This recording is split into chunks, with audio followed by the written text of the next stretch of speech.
Chapitre 2. Malheur à ceux qui méditent l'iniquité, et qui forgent le mal sur leur couche. Au point du jour ils l'exécutent, quand ils ont le pouvoir en main. Ils convoitent des champs, et ils s'en emparent, des maisons, et ils les enlèvent. Ils portent leur violence sur l'homme et sur sa maison, sur l'homme et sur son héritage. C'est pourquoi ainsi parle l'Éternel: voici, je médite contre cette race un malheur, vous n'en préserverez pas vos coups, et vous ne marcherez pas la tête levée, car ces temps seront mauvais. En ce jour-là, on fera de vous un sujet de sarcasme, on poussera des cris lamentables, on dira: nous sommes entièrement dévastés. Il donne à d'autres la part de mon peuple. Et quoi, il me l'enlève.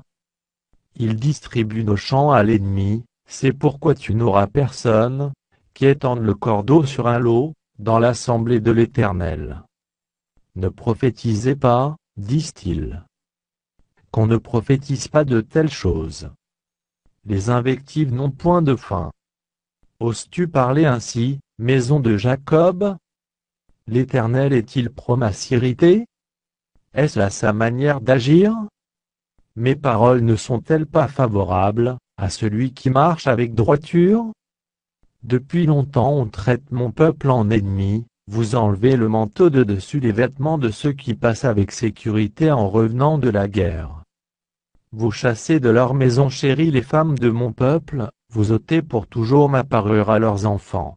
Levez-vous, marchez, car ce n'est point ici un lieu de repos, à cause de la souillure, il y aura des douleurs violentes.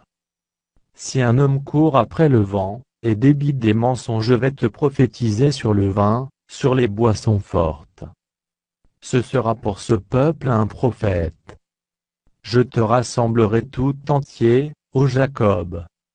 Je rassemblerai les restes d'Israël, je les réunirai comme les brebis d'une bergerie, comme le troupeau dans son pâturage, il y aura un grand bruit d'hommes.